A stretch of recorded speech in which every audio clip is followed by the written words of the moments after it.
Queridos irmãos, encarnados aqui presentes, nos seus lares, os irmãos desencarnados que aqui nos acompanham, que recebam então o nosso abraço carinhoso, desejando que nestes momentos de oração possamos nos encontrar em pensamentos e vibrações, elevando o nosso pensamento ao Pai, nosso Criador, ao Jesus, o nosso modelo guia, nosso mestre, aproveitando as suas palavras que ele disse que aonde estiverem 2 ou 3 pessoas reunidas em seu nome, lá ele estaria.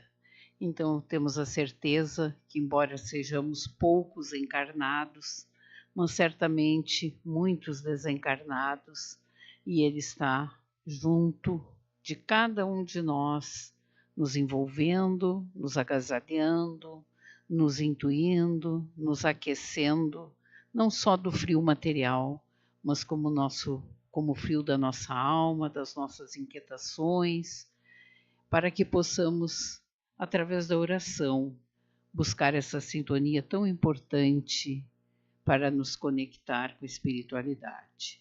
Então, neste momento, queremos partilhar com os irmãos uma pequena reflexão para que possamos nos harmonizar, pensar e nos preparar para esse momento tão importante que são as reflexões do Evangelho. Pôr-se diante de Deus, Senhor da vida, sustentas o sol, a água, a terra, o ar, a flor, os pássaros. Todas as coisas de ti dependem e também nós dependemos de ti. Necessitamos de forças para trabalhar, progredir e viver em comunidade. Pomo-nos, Senhor, da vida diante de ti. Enche-nos de paz o interior. Toca em nosso sentir, pensar e agir. Preenche-nos. Faze com que nossos olhos enxerguem muito mais longe e com que nosso espírito se renove em amor, revelando a beleza que esconde. Onde estivermos, esteja a tua vibração, o teu hálito. Nossa tranquilidade repousa na certeza de que nos proteges. Obrigado, Senhor, muito obrigada. Então, neste momento, elevamos o nosso pensamento, convidamos a todos para elevar o nosso pensamento, pedindo ao Pai também para que nos envolva. Senhor Deus Todo-Poderoso, enviai-nos bons espíritos para que, pela luz e assistência, possamos distinguir a verdade da impostura e nos conduzir pela estrada do bem. Afastai de nós os maus espíritos encarnados ou desencarnados, que induzem os homens ao erro e podem lançar a desunião entre os que só querem a paz e o bem geral. Permiti que eles não possam desviar-nos da caridade e do amor ao próximo e que jamais achem acesso em nossos corações. E vós, ó bons espíritos, a quem está confiada a missão de guiar e instruir os homens, fazei com que sejamos dóceis aos vossos conselhos. Desviai de nós os pensamentos de ódio, egoísmo, inveja, orgulho e ciúmes. Inspirai-nos benevolência e caridade para com todos os nossos irmãos, presentes ou ausentes, amigos e inimigos. Fazei com que pela fraternidade, igualdade, humildade, caridade e amor, possamos depurar os nossos sentimentos e reconhecer a vossa salutar influência. Se algum irmão tiver sido atraído aqui por desejos e sentimentos opostos ao bem, fazei luz à sua razão e perdoai-lhe, pois nós lhe perdoamos também quaisquer malévolas intenções. Em especial, pedimos aos espíritos diretores deste trabalho, ao nosso guia espiritual, aos nossos espíritos familiares e protetores, que nos assistam e que velem por nós. Pai nosso que estais nos céus, santificado seja o vosso nome. Venha a nós o vosso reino, faça-se a vossa vontade, assim na terra como nos céus. Dai-nos o pão de cada dia, Senhor. Perdoai as nossas dívidas como nós perdoamos aos que nos devem. Perdoai as nossas ofensas, assim como perdoamos aos que nos ofenderam. E não nos deixeis entregues à tentação, mas livra-nos do mal. Assim seja. Então, neste momento, teremos as reflexões do Evangelho pelo nosso companheiro Darcy.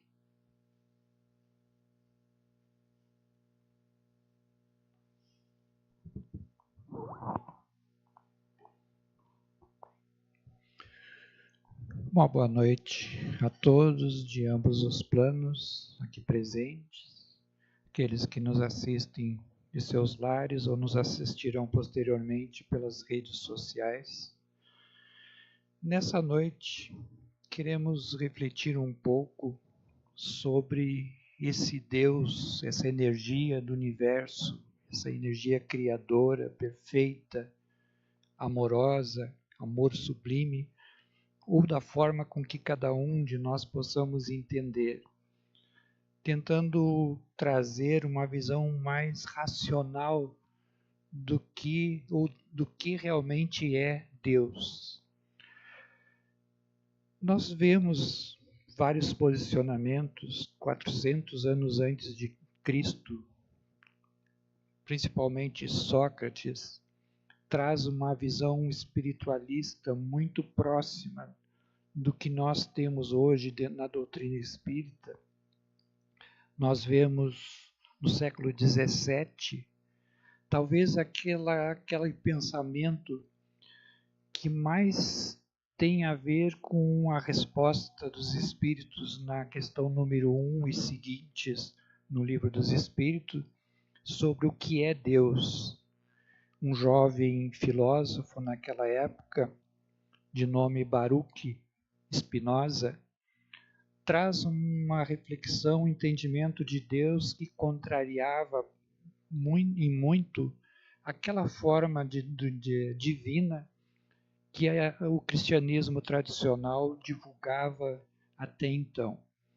Se trazia um Deus que era um juiz, que punia quem errava, que castigava o erro, que premiava aqueles que contribuíam, que divulgavam o seu pensamento, a forma, principalmente aquela forma de Constantino para cá, do século XIV para cá, e esse jovem, por essa visão de Deus, acabou sendo perseguido, com muitos que tentaram trazer um pensamento, um Deus mais justo, um Deus mais amoroso, e um cristianismo mais puro e mais verdadeiro, que é o que realmente o Cristo deixou.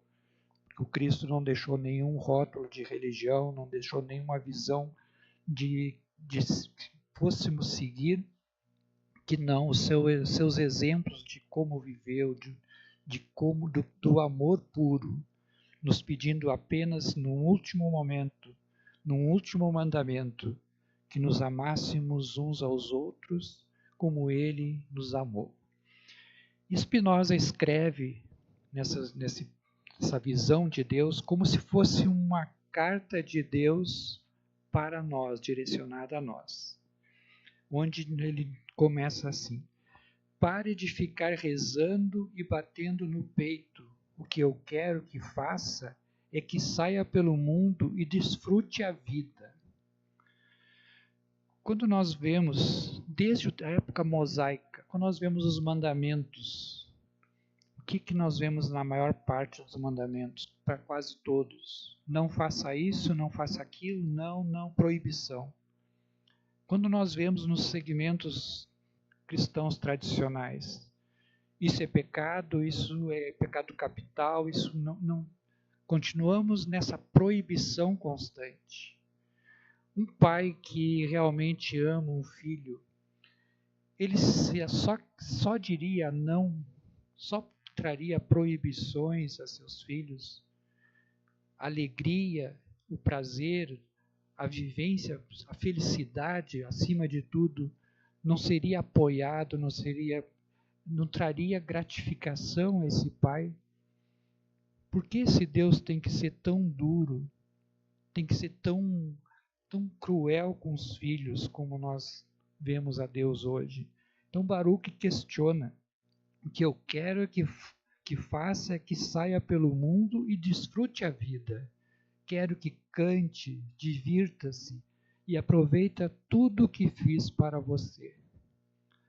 Deus colocou um mundo, criou um mundo cheio de belezas, um mundo maravilhoso, para que a gente pudesse usufruir dele, para que a gente pudesse ser feliz nele.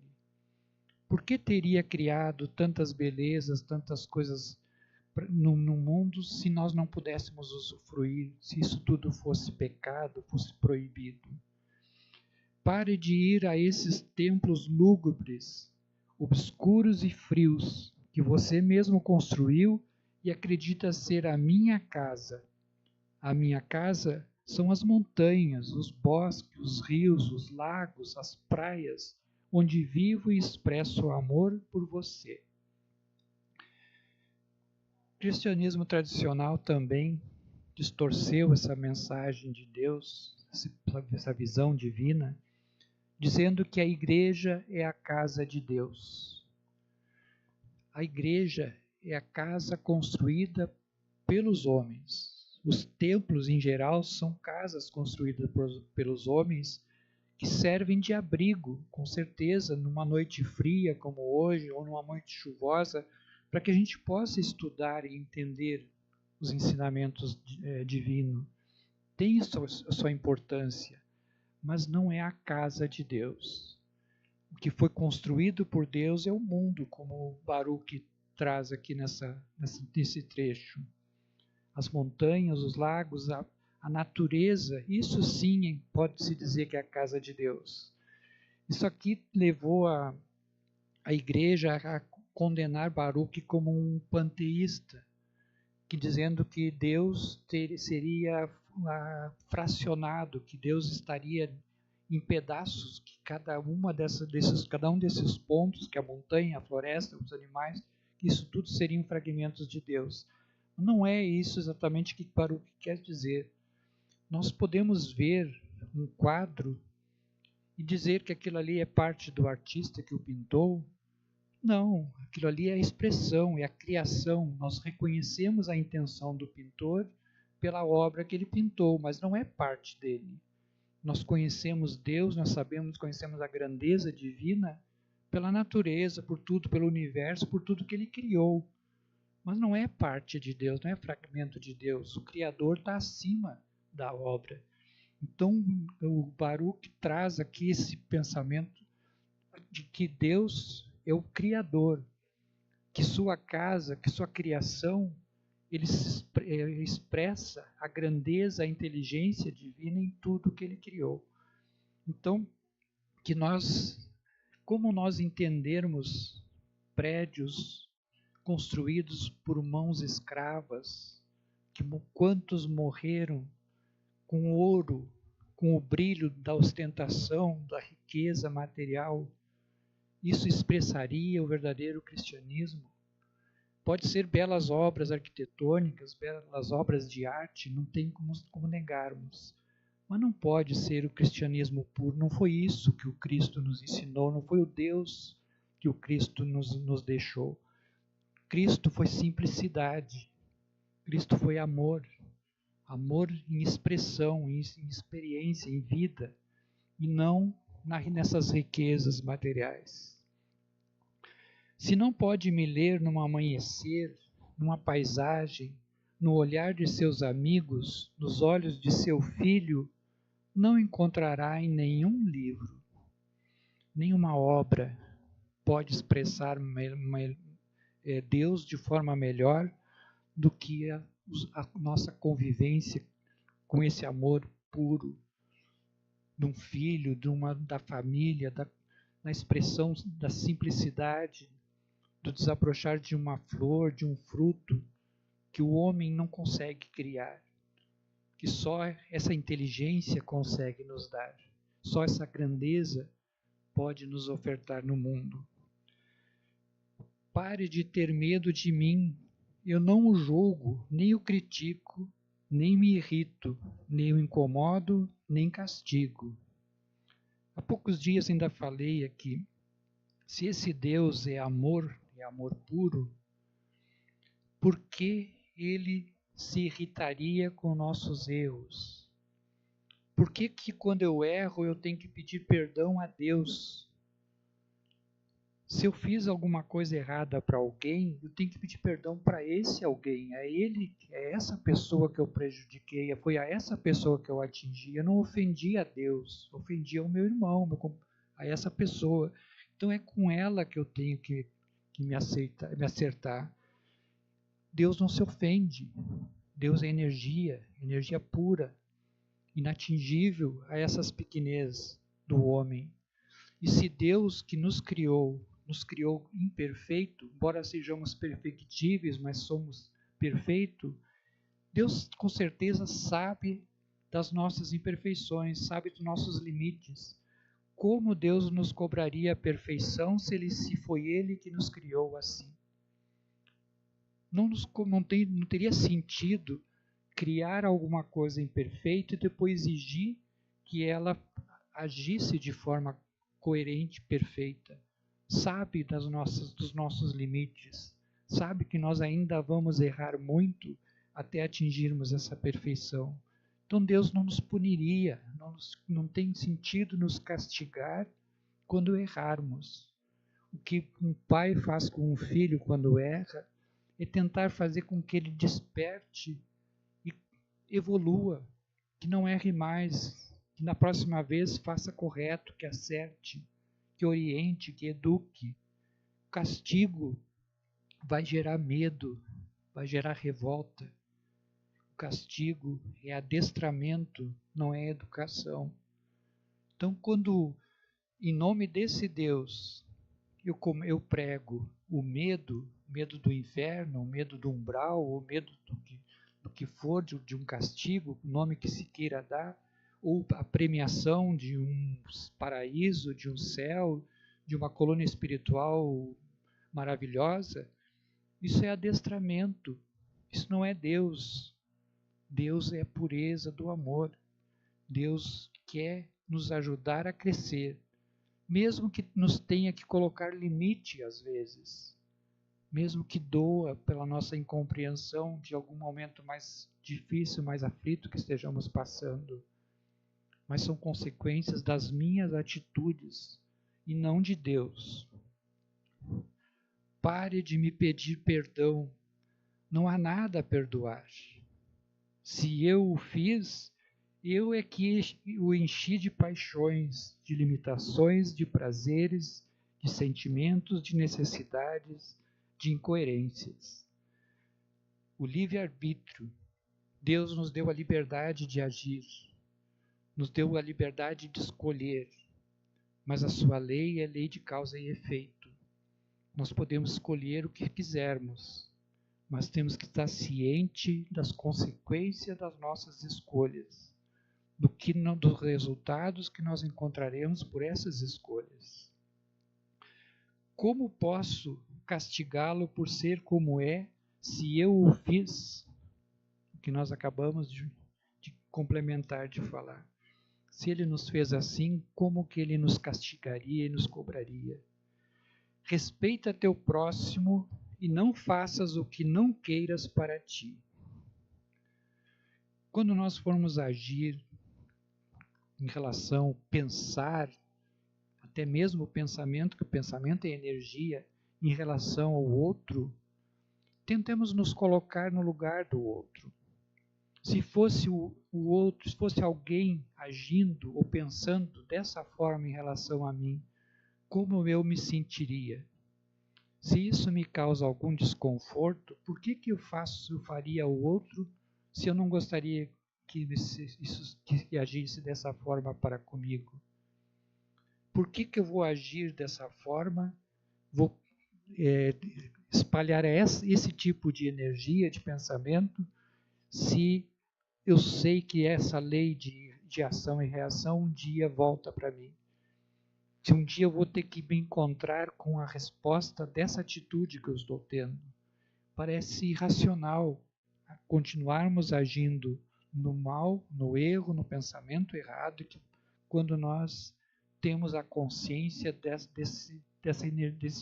dessa lei divina de ação e reação, de causa e consequência.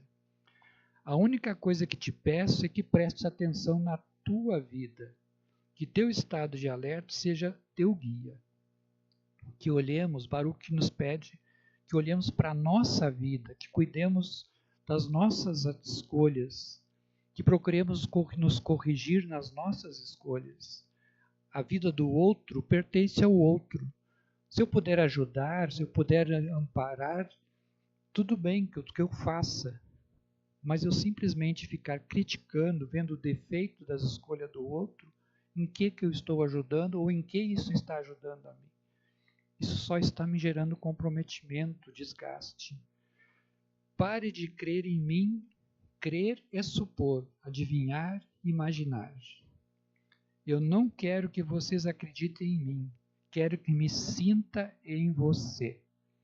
Se Deus é energia pura, não basta, de que adianta eu ficar proferindo palavras bonitas, dizendo que eu tenho fé em Deus, que eu acredito em Deus, aleluia, e na minha vida eu não sinta Deus, eu não viva Deus, eu não vivo essa energia, não vivo esses ensinamentos. Se eu não sinto nada disso, se eu não coloco em prática na minha vida nada disso, de que está adiantando, de que diferença está fazendo em minha vida? Por isso que aqui dentro da nossa doutrina, nós temos como base a filosofia e a ciência e a religião por consequência. É nós nos olharmos, nos conhecermos, nos questionarmos e irmos mudando as nossas atitudes conforme nós vamos avançando nesse conhecimento, inclusive a esse Deus. Eu te fiz absolutamente livre, você é absolutamente livre, para fazer da sua vida um céu ou um inferno. Não lhe poderia dizer se há algo depois desta vida, mas posso lhe dar um conselho. Viva como se não houvesse amanhã. Mensagem, então, de Deus, no século XVII, desse jovem pensador, desse jovem filósofo, Baruch Spinoza.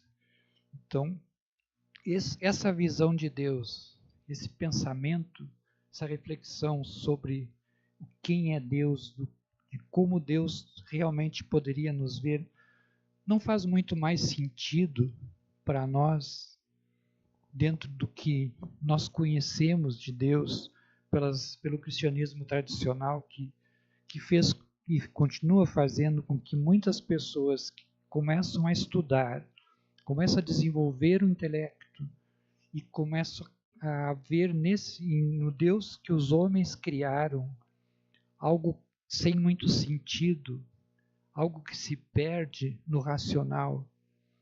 Mas quando nós olhamos Deus dessa forma aqui de Spinoza, quando olhamos o Deus na forma com que a doutrina espírita nos traz nas primeiras questões do Livro dos Espíritos, passa a ser algo mais próximo, algo que sentimos em nós, algo que nos ajuda a crescer e a viver melhor. Então, que coloquemos em prática, que coloquemos esse Deus em nossas vidas, em nossos corações, que Ele nos abençoe e com certeza poderemos viver mais serenamente, com mais paz interior e muito mais felizes. É esse o Deus que nós temos que trazer para nós, se nós queremos viver melhor e mais feliz. Que Deus nos abençoe.